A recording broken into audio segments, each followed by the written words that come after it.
축복합니다. 사랑합니다. 축복합니다. 잘 오셨습니다. 예. 한 주간 잘 사셨습니까? 예. 추워요? 히터 꺼서 그런가? 뒤에 켜져 있잖아.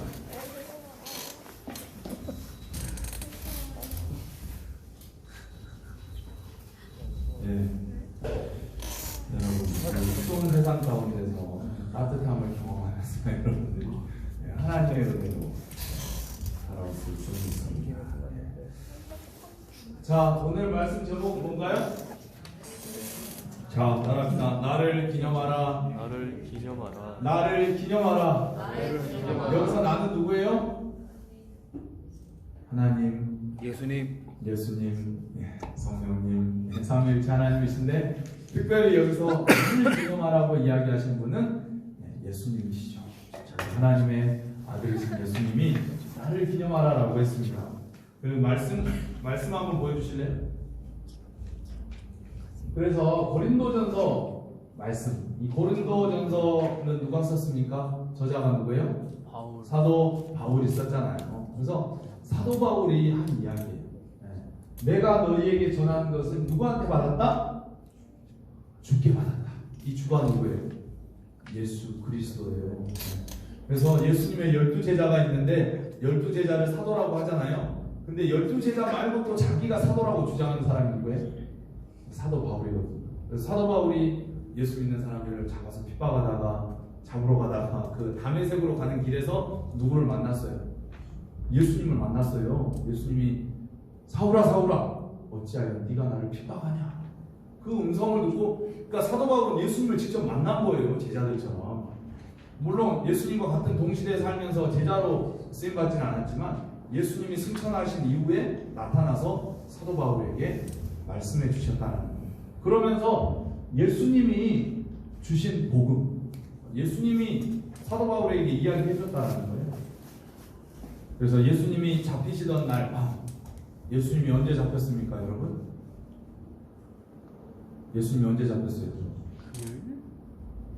예수님 무슨 요일 날 잡혔어요, 여러분? 월요일 날 잡혔어요? 화요일 날 잡혔어요? 수요일 날 잡혔어요? 금요일 날 잡혔어, 금요일 날. 성금요일 날, 성금요일, 홀리 프라이데이. 성금요일이 왜 성금요일이냐? 예수님이 십자가에 못 박혀서 죽으신 날, 안식일 날, 유대인들의 안식일이잖아요. 그래서 그렇게 금요일 날 잡혀서 목요일 날 잡히신 거 아니에요? 목요일 날 밤에 잡히셨습니다. 알고 계시네요. 목요일 날 잡혀가지고 금요일 날 죽으신 거죠. 그죠? 금요일 날 죽으시고 토요일 날 무덤에 계시다가 주일 날 새벽에 부활하셨잖아요. 이게 기본적으로 알고 계시면 되고, 그렇게 할 때 목요일 날 그 다락방에서, 마가의 다락방에서 뭘 하셨어요? 오늘 여러분 했죠? 맞죠. 오늘 뭐 했습니까? 3부 예배 때.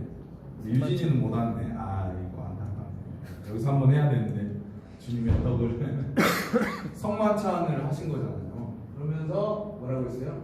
떡을 딱 찢으면서. 여러분 오늘 떡 봤어요? 떡이었어요? 빵이었어요? 우리 성경에서 떡으로 번역했는데 그 당시 이스라엘 사람들은 빵이었겠죠. 브레드 해가지고 딱 찢어. 그 무교병 같은 거 이스라엘 사람들은 누룩이 안 들어간 그런 빵을 많이 먹잖아요. 그래서 빵을 이렇게 찢은 거, 찢긴 거, 빵이 찢기는 거 알아요, 여러분? 바게트 같은 거 찢어 먹잖아. 그런 것처럼 와 찢으면서 예수님 뭐라고 그랬어요? 주시면서 제자들한테 이 떡은 너희를 위하여 찢기는 내 몸이다.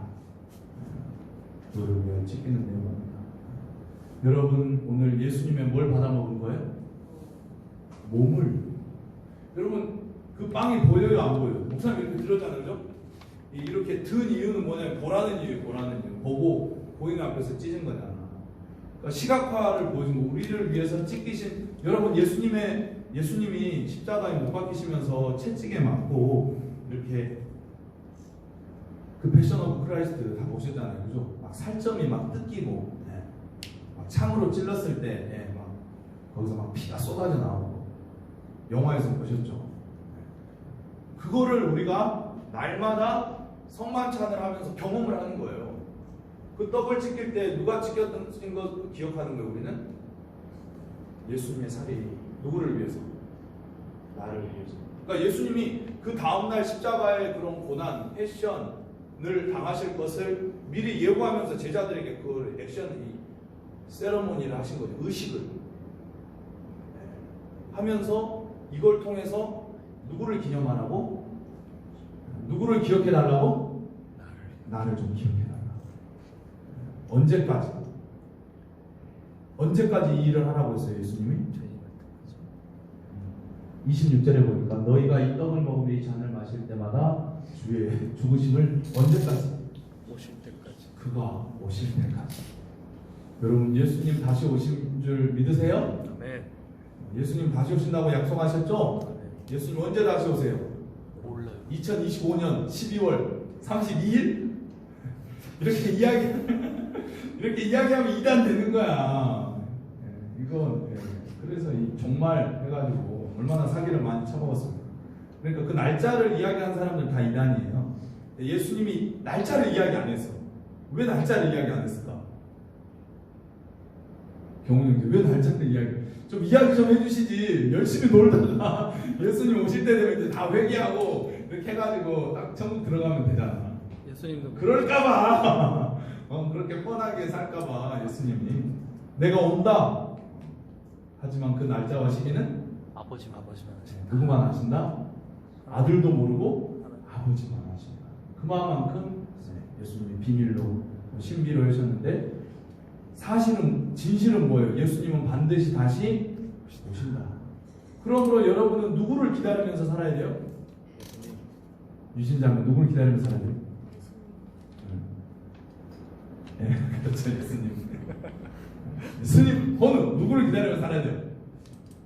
예쁜 여자친구가 나타나려고 기다리면서 사는 것처럼 우리 은림이는 이제 진짜 얼마 안 남았네. 다음 주 토요일이네, 그죠?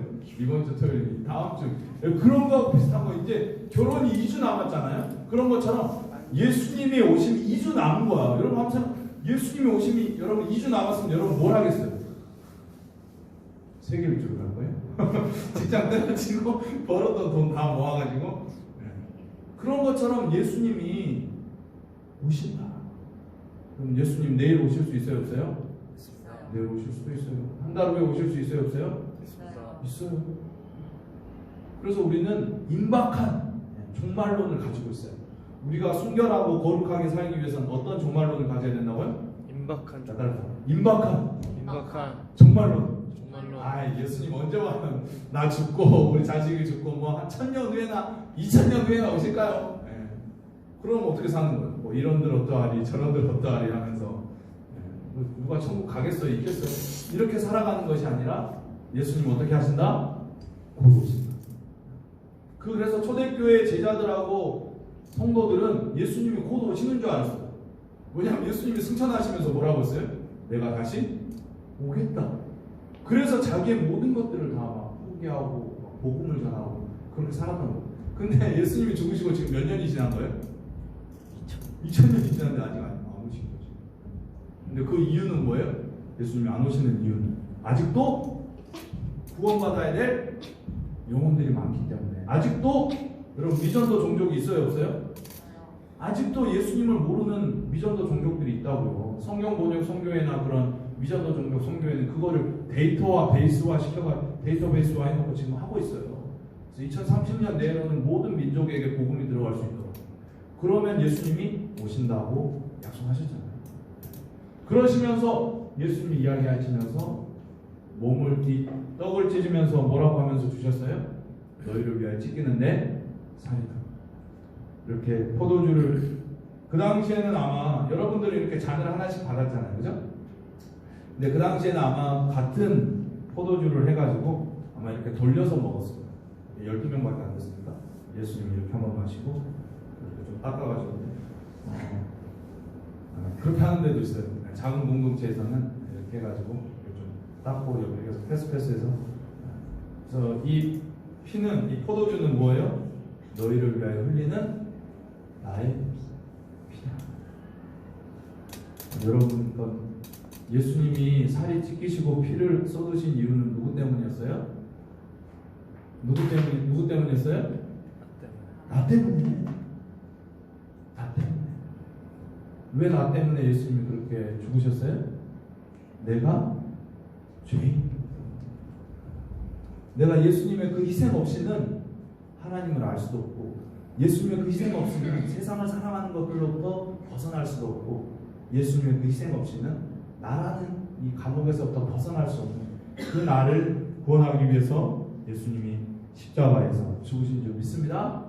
그러시면서 죽기 전에 그 성만찬이라는 것들을 하게 해주셨어요. 그래서 믿는 자들이 모을 때마다 뭘 하라고 했어요? 이 성만찬을 통해서 누구를 기념해라? 나를 기념해라. 내가 너희들을 위해서 죽었고, 내가 너희들을 위해서 부활했고, 내가 너희들을 위해서 다시 올 것이다. 그래서 기독교는 뭘 해요? 어떤 의식을 꼭 해요? 성만찬. 그래서 교회, 건강한 교회 표지 반드시 뭐가 있어야 돼요? 하나님의 말씀이 있어야 되고, 세례식이 있어야 되고, 성만찬 예식이 있어야 돼요. 그래서 가톨릭 교회는 성만찬을 하는데 미사 할 때마다 성만찬을 해요. 근데 우리 개혁교회는 그걸 너무 단순화시켰어요. 종교 개혁자들이 너무 과격하게 개혁을 하다 보니까, 왜냐하면 그 가톨릭이 성만찬을 했는데 좀 그 성만찬이 미신적으로 됐어. 그래서 그 성만찬을 받지 않으면 구원을 못 받는 것처럼. 그래서 이 성만찬에 대한 이 그 교파마다 좀 달라요. 그래서 이제 가톨릭은 따라합시다. 화채설을 주장해요. 이제 화채설이 뭐냐면, 예수님의 우리가 먹는 포도주하고 이 떡이 뭘로 변한다는 거예요? 우리 몸에서 실제 예수님의 피와 예수님의 살로 변한다는 거예요. 가톨릭 신자들은 그렇게 믿어요. 그리고 이제 너무 좀 종교개혁을 과격하게 하는 이 쯔빙글리 학파 같은 사람들은 그냥 기념설. 이건 뭐 말도 안 되는 소리다. 그냥 이건 예수님이 하셨던 일을 그냥 기념만 하는 거야. 우리가 생일 이렇게 해마다 지키는 것처럼. 근데 칼빈은 그렇게 이야기하지 않았습니다. 이 칼빈이 주장하는 건 뭐냐면 영적 임재설. 그 우리가 성만찬을 행할 때 누가 임재하신다는 거예요? 성령 하나님이, 예수님이 우리 가운데 임하신다는 거예요. 그래서 그 성만찬을 통해서 은혜를 누리고 우리의 신앙이 성장하고 우리의 믿음이 커져간다는 거예요. 그래서 이 칼빈 선생님, 우리 장로교를 세운 대표적인 신학자잖아요. 칼빈은 성만찬을 매주 하라고 했어요. 매주. 근데 우리 매주 해요, 안 해요? 매주 안 하잖아요. 왜냐하면 너무 힘들거든요. 이게 성만찬을 하는 게. 그래서 우리는 1년에 한 4번 정도 절기만 정해서 하는 거예요. 근데 성만찬은 그만큼 중요한 거예요. 우리가 말씀은 우리가 구체적인 여러분 하나님의 말씀을 통해서 여러분의 이성을 통해서 전달하는 게 이 말씀이잖아요. 그래서 원래 초대교회는 처음에 모이면 이렇게 말씀의 예전, 그 다음 이제 성찬 예전으로 2개로 있었어요. 그래서 이렇게 말씀을 듣고 나서는 반드시 성만찬을 했어요. 얼마나 오죽하겠어요. 얼마나 진지해요. 예수님의 살을 찢으면서 예수님 우리를 위해서 살을 찢으셨고, 예수님 우리를 위해서 피를 흘리셨어요. 그러니까 우리가 나가서 세상에 나가서 어떻게 살자? 그 예수님 뜻대로. 우리도 우리의 살이 찢긴다 하더라도, 우리가 피를 흘린다 하더라도 우리가 형제 자매를 위해서 그렇게 사랑하면서 삽시다. 이런 식으로 공동체에서 이루어졌던 게 바로 성만찬 예식입니다. 한번 넘겨주세요. 이제 마무리해야 될 시간이거든요. 마무리해야 될 시간이었어요. 그래서 웨스트민스터 소요리 문답을 보면 우리가 세례에 대해서 배웠죠? 그러니까 세례하고 성만찬 비슷해요, 안 비슷해요? 비슷해요, 안 비슷해요? 세례는 뭐라 그랬어요? 내가 죽고 예수님이 사는 거라고 했잖아요. 그죠? 내용은 비슷해요. 근데 세례는 평생에 딱 몇 번만 받아요? 평생에 한 번만 받아요. 성만찬은 어떻게 하는 거예요? 매주. 모일 때마다. 매주. 절기 때마다 하면서 나를 위해 죽으신 분이 누구시다? 예수님이시다. 여러분의 구원자가 누구시다? 예수님이시다. 여러분이 기다려야 될 분은 누구시다? 예수님이시다. 예수님을 향한 목마름을 가지고 예수님을 향한 갈증을 가진 사람들에게 떡을 통해서 여러분을 만족하게 해주고, 여러분이 예수님 정말 만나고 싶어요, 예수님 보고 싶어요, 예수님 느끼고 싶어요, 그랬을 때 성만찬을 통해서 여러분이 예수님을 만나고 느끼며 눈으로 볼 수 있는 거예요. 그래서 원래 성만찬을 하면은 우리 성만찬할 때 뭐 이렇게 도자기 같은 걸로 덮어놓잖아요. 원래 덮어놓는 게 아니에요. 이게 이제 한국 교회에서 좀 이게 덮어놓는 걸로 좀 잘못 이렇게 됐는데, 원래는 보이게 놔둬야 돼요. 제단 위에다가. 그래서 그렇게 보이는, 우리가 예수님을 실제 눈으로 보는 거예요.